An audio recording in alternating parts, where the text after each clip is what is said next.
Para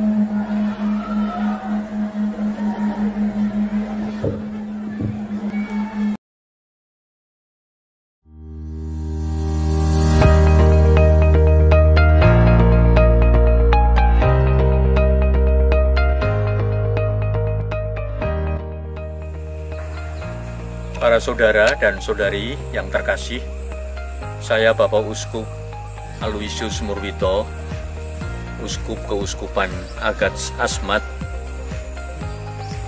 yang terletak di Papua bagian selatan, berbatasan dengan Merauke, Keuskupan Agung Merauke bagian timur, dan Keuskupan Timika bagian barat.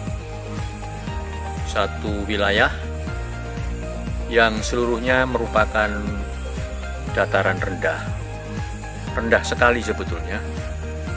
Itu hanya setinggi kurang lebih 1 sampai 2 meter dari atas permukaan laut.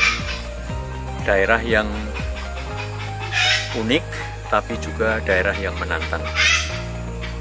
Yang pertama, saya bisa mengatakan wilayah Keuskupan Agats Asmat ini adalah wilayah yang dikenal dengan tanah lumpur. Semua wilayahnya terdiri dari tanah lumpur. Hanya sedikit saja yang kering. Itu berarti apa? Berarti memang tidak bisa dilewati oleh apapun juga. Tidak bisa menggunakan transport darat, tidak bisa dilalui lewat jalan kaki.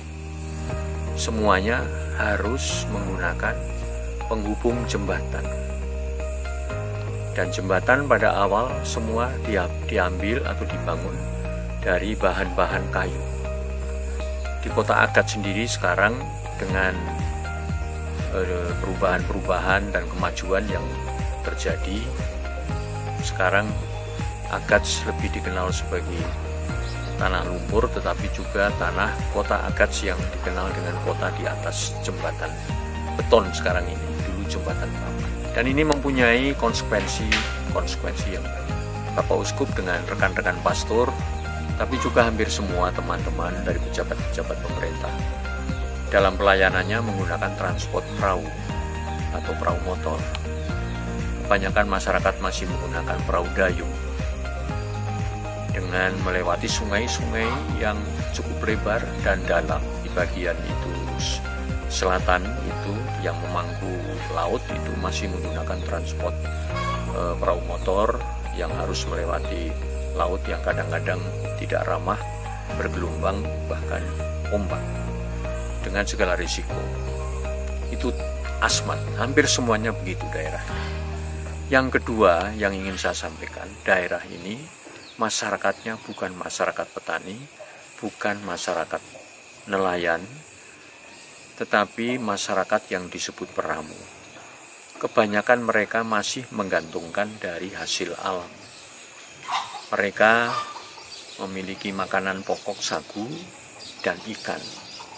Dan pohon sagu itu datang atau tumbuh dengan sendirinya.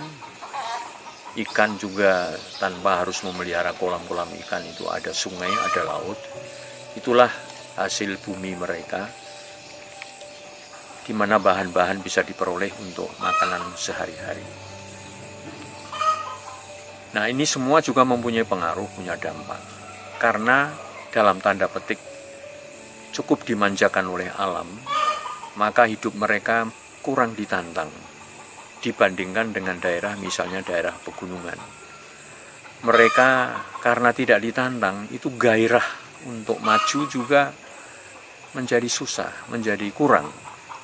Antara lain keinginan untuk sekolah. Ini menjadi sebuah problema, sebuah masalah. Anak-anak tidak begitu bergairah dan bersemangat untuk mengikuti sebuah sekolah. Mungkin salah satu faktornya karena cara hidup dari orang tuanya. Tetapi juga ada faktor-faktor lain yang membuatnya. Nah ini, kami Keuskupan Agats Asmat kemarin itu genap berusia 51 tahun. Sesungguhnya dari jumlah usia itu ya sebuah keuskupan yang cukup. Mestinya menjadi sebuah keuskupan yang mengalami berbagai macam perubahan-perubahan, kemajuan-kemajuan di dalam kehidupan persekutuan umat, di dalam berbagai sektor kehidupan. Tapi dalam kenyataannya, perkembangannya begitu lambat dalam berbagai bidang. Ya karena faktor-faktor yang tidak bisa dielakkan, seperti faktor alam yang menantang cara hidup masyarakat sebagai peramu, dan mungkin juga masih ada faktor-faktor yang lain. Saya ingin mengajak teman-teman, karena keuskupan ini dengan demikian juga mengalami sebuah tantangan dan mengalami kesulitan. Bagaimana memajukan umat yang cara hidupnya demikian dan tinggal di tempat seperti itu. Ingin memajukan pertama di dalam bidang pendidikan, karena itu saya merasa bahwa pendidikan merupakan unsur yang paling mendasar bagi setiap orang apabila orang ingin maju. Maka sejak awal dan sampai sekarang kami menaruh perhatian utama kepada bidang pendidikan. Kami dirikan berbagai jenjang-jenjang sekolah, mulai dari taman kanak-kanak sampai dengan SMA. Sekarang ini 23 sekolah kami bangun tersebar di berbagai belahan dari daerah yang luasnya kurang lebih 30.000 km persegi.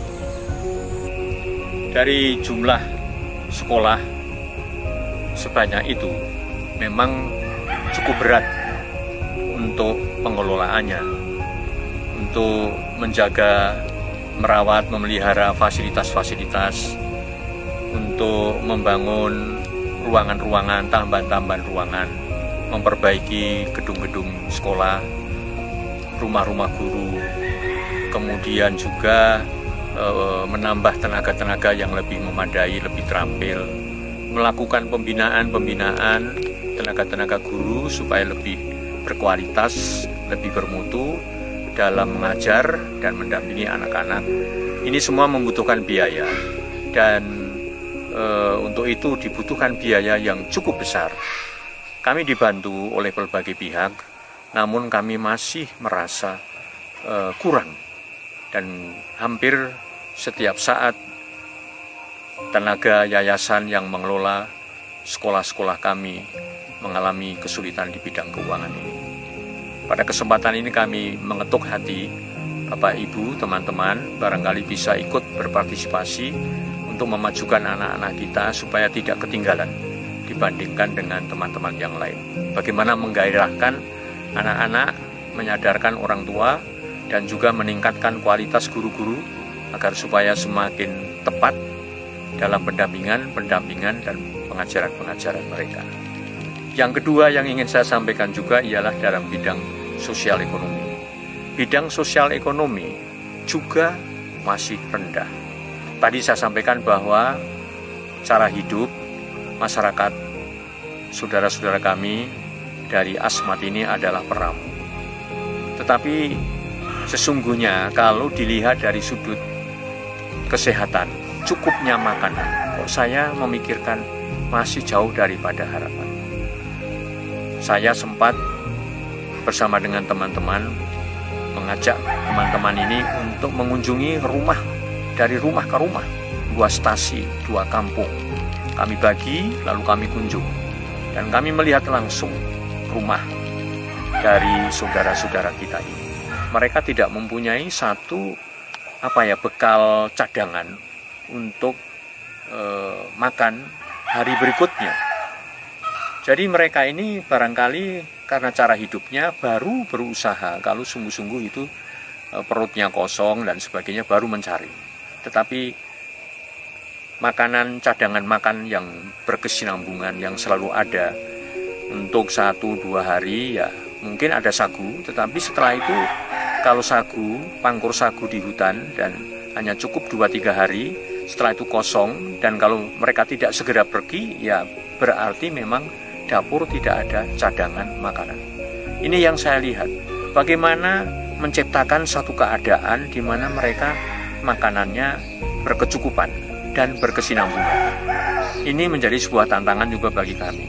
Saya melihat itu saudara-saudara kita yang ada di tempat-tempat terpencil, kalau mau belanja, jauh sekali. Mereka harus mencari mungkin hanya beras 1-2 kilo, mungkin sebungkus gula pasir, kopi, dan teh. Mereka harus menggunakan perahu motor untuk kurang lebih setengah jam, 1 jam baru sampai di pusat pemerintahan, baru bisa menjumpai sebuah kios, dan kemudian harus pulang lagi. Dan hitung-hitung tidak sumput. Dan bagaimana itu saudara-saudara kita ini harus dibantu.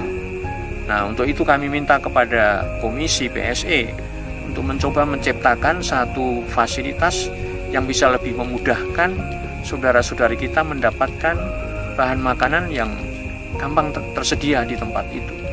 Kami ingin membangun sebuah kios di beberapa tempat, lalu dari pusat paroki barangkali ada satu gudang yang bisa mendistribusikan dan memberdayakan sejumlah orang setempat untuk bisa mengelola dengan baik, dengan jujur, dengan tertib administrasi, tentu saja dengan segala risiko pada awal, tetapi kami ingin agar supaya mereka itu bisa memiliki persediaan atau memperoleh makanan-makanan yang dibutuhkan itu dengan lebih gampang.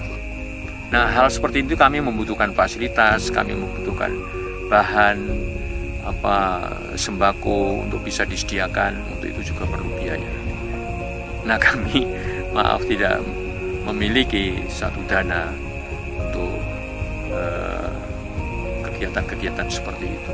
Karena itu kami mengetuk hati saudara-saudari pada kesempatan ini dalam siarah lewat virtual ini ke Tanah Suci, dan mudah-mudahan saudara-saudari juga tergerak hati untuk bersama dengan kami melayani saudara-saudari kita.